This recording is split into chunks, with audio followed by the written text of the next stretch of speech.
Instead, he would rather lie than apologize. His immediate reaction is to distance himself by saying it didn't happen under his watch, instead of addressing the fact that it happened at all. Hi everyone, Nemo here. Welcome back. Today is part 4 of my series exploring the lies told by church leaders. We are taking a look at Dallin H. Oakes. So let's get to it. There is no more authoritative and clear condemnation of the dishonest and lying person than the Savior's description of the devil as a liar and the father of lies. In the apostolic letters, we read these commandments: "Lie not one to another," and "Wherefore speak every man truth to his neighbor." Jacob, the Book of Mormon prophet, declared that a liar shall be thrust down to hell. First, a lie in which he was complicit. Some are saying that the church has been hiding the fact that there is more than one version of the first vision, which is just not true. The facts are we don't study, we don't go back and search what has been said on the subject. For example, Dr. James B. Allen of the BYU in 1970, he produced an article for the church magazines explaining all about the different versions of the first vision. How long ago was that article? 1970. That was back in 1970. So been hiding that for a long time. Yeah. but it's this idea that the church is hiding something, which we would have to say as two apostles who have covered the world and know the history of the church and know the integrity of the first presidency and the Quorum of the 12 from the beginning of time. There has been no attempt on the part in any way of the church leaders trying to hide anything from anybody. This is a lie, because the church did hide the accounts. Joseph Fielding Smith had the 1832 account of the first vision removed from a journal and then stashed away in his vault in the 1930s, and it was reunited some decades later. You can see this in the Joseph Smith papers. And since he states to know the integrity and know the history of the church, he would know this is the case. So either his expertise isn't as complete as he thinks, or he's lying about the church's attempts to hide things. Well, actually it could be both. And Dallin H. Oakes is complicit in this lie, making jovial and dismissive statements against the idea that the church has hidden accounts of the first vision. How long ago was that article? 1970. That was back in 1970. So been hiding that for a long time. Yeah. But you could argue supporting a lie isn't actually lying. So let's look at some times he's lied. As a young law professor, Dallin H. Oakes published the following: "These cases make clear that there was no legal justification in 1844 for the destruction of the Nauvoo Expositor Press as a nuisance. Its libelous, provocative, and perhaps obscene output may well have been a public and private nuisance, but the evil article was not the press itself, but the way in which it was being used. Consequently, those who caused or accomplished its destruction were liable for money damages in an action of trespass." His published opinion is that the destruction of the Nauvoo Expositor Press was illegal. I can't find any retraction of that statement, or further evidence that subsequently he changed his published opinion during his time as a young law professor. Yet years later, he says, "The event that focused anti-Mormon hostilities and led directly to the martyrdom was the action of Mayor Joseph Smith and the City Council in closing a newly established opposition newspaper in Nauvoo. Mormon historians, including Elder B.H. Roberts, had conceded that this action was illegal. But as a young law professor pursuing original research, I was pleased to find a legal basis for this action in the Illinois law of 1844. So, he now says as a young law professor he found a legal argument for the destruction of the press. This seems dishonest to me. He seems to be lying about his legal opinion in his early career to now shore up a claim he is making in his current career as an apostle. Yes, I said career, he is paid after all. Now, his original article does say there could be a case for declaring the paper a nuisance, but closing the paper down to me clearly refers to the destruction of the press, which he said was illegal. Dallin H. Oakes even states that B.H. Roberts conceded the destruction of the press was illegal, but that he was able to find a legal justification. However, at the time of the 1965 article, Dallin H. Oakes agreed with Roberts. The very passage relied on by the council made this distinction for, as pointed out by B.H. Roberts, the destruction of libelous prints and papers can scarcely be held to sustain the action of destroying a printing press. These cases make clear that there was no legal justification in 1844 for the destruction of the Expositor Press as a nuisance. And the plot thickens, because not only does his statement contradict his 1965 law review, but it also contradicts the future stance of the Church in their Nauvoo Expositor essay, which says, "Scholars have concluded that the Nauvoo City Council acted legally to destroy copies of the newspaper, but may have exceeded its authority by destroying the press itself." And who is the scholar in question? What is footnote 5? It's the 1965 Law Review by Dallin H. Oakes. Now pay attention to this one. There's a lot of names to keep track of. In an interview with Paul Brinkley Rogers of the Arizona Republic, Dallin H. Oakes said the following: "If Elder Packer is having any conversation with Kerry Hines, it is outside the normal channel. That's all I can say. I have no knowledge of whether he did. But if he gave a directed verdict or anything like that, that is contrary to policy.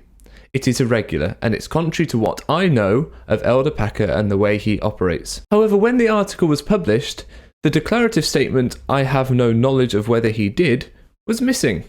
To understand why this went missing, we must discuss a meeting that took place between Elder Oakes and church member Steve Benson on the 24th of September 1993. They discussed the excommunication of Paul Toscano of the September 6, and whether or not Toscano's stake president, the aforementioned Kerry Hines, was influenced by Boyd K. Packer. This meeting between Oakes and Benson is when the famous line was uttered in reference to Boyd K. Packer, "You can't stage manage a grizzly bear," in reference to Packer going rogue in regards to church policy. Most importantly, in this meeting, Elder Oakes disclosed that Elder Packer and Hines were old friends who did get together at Hines' request, and that such a meeting was a mistake. So to Steve Benson in private in the first instance, he said Boyd K. Packer met with Kerry Hines, and it was a mistake.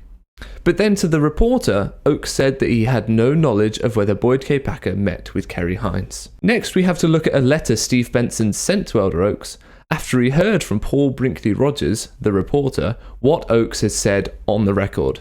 Steve Benson confronted Elder Oakes over the discrepancy between their private conversation and what the reporter had been told. Oakes would go on to tell the Deseret News that he had misspoken during an hour-long interview, and when he was notified of that, he called the reporter to retract a statement I could not defend. Why could he not defend it? Because it was untrue. He said one thing to the reporter and another thing in private to Steve Benson. He only retracted the statement because in the letter that Steve Benson wrote calling him out, Benson gave him this ultimatum: "I will not be party to a cover-up. Your request for confidentiality, I believe, has been superseded by the fact that you have lied in public, contrary to the facts as you know them, and that your hope of confidentiality rests on maintaining the deception. It has been observed that a lie is like a blanket of snow. It may cover unpleasantness for a time, but sooner or later must melt, exposing that which was hidden. To participate in this fraud would only serve to erode trust and destroy relationships. I would hope that you would feel it right to publicly set the record straight. Mr. Brinkley Rogers' phone number is... If you choose not to do so within the next 24 hours, I will have no choice but to undertake that obligation myself. Sincerely, Steve Benson." Elder Oakes promptly called the reporter and made the same excuse he would go on to give the Deseret News, that he misspoke during a long conversation. Is it possible he misspoke? Well, if he said something he didn't mean to say, in that he had no knowledge, why did he not mean to say that? Why did he not intend to deny knowing about the meeting taking place? Is it possibly because he did know? Well, in an interview with Vern Anderson, writing in the Salt Lake Tribune, we have this. However, Oakes, a former Utah Supreme Court justice, acknowledged that his single statement to reporter Brinkley Rogers about having no knowledge of the Packer-Hines meeting was one I could not defend. It was not a truthful statement, Oakes said. I find it very interesting that Oakes frames it this way, that he could not defend it, as though that is when honesty is required, when you think that you will have to defend the statement. But what would he be defending it against? That's right, the information brought to light by Stephen Benson, that he did in fact have knowledge of the Packer-Hines meeting. Steve Benson has written a full account of his telling, and I've linked it in the description. And while you're down there, if you're enjoying this video, be sure to give it a like. In June 2019, you said at a conference at BYU Hawaii, you said, and I quote, "We are confronted by a culture of evil and personal wickedness in the world. This includes the increasing power and phenomenon of lesbian, gay, and transgender lifestyle imbalance." So I have two questions for you.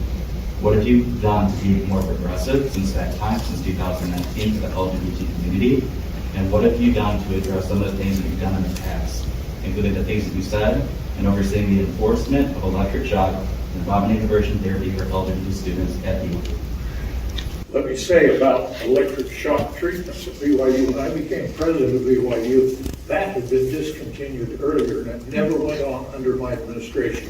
Put that to one side. Elder Oaks denied that electroshock therapy took place under his tenure as president of BYU. He claims it ceased before his time.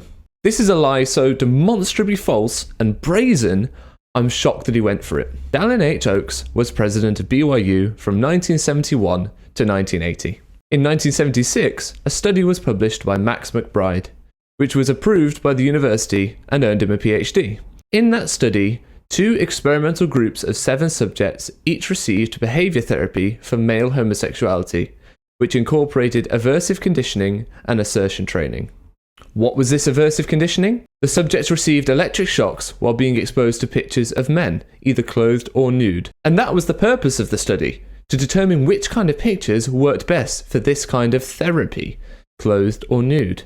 Gregory Prince sums up this study quite well. The male subjects were hooked up to monitors that measured their arousal when shown photos of nude men or women. If the subject experienced sexual arousal from a photograph of a nude male, he would receive a shock in the bicep.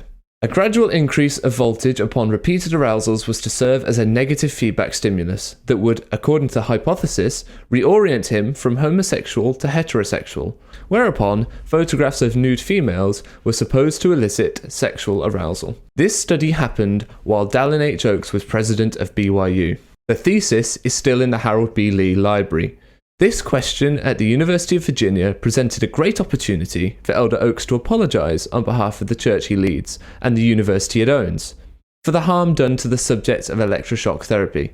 Instead, he would rather lie than apologise. His immediate reaction is to distance himself by saying it didn't happen under his watch, instead of addressing the fact that it happened at all. Hopefully, when we appreciate the LDS belief that these men in their capacity as prophets speak for God, then we see we should hold what they say to a very high standard. It should at least be honest, at a minimum. But this is episode 4 in this series now. 4 of the 15 current leaders of the church are proven to have lied publicly and repeatedly, and there are more to come. They must be publicly held accountable for such dishonesty. But then again, It's wrong to criticize leaders of the church, even if the criticism is true. I guess they don't see it that way.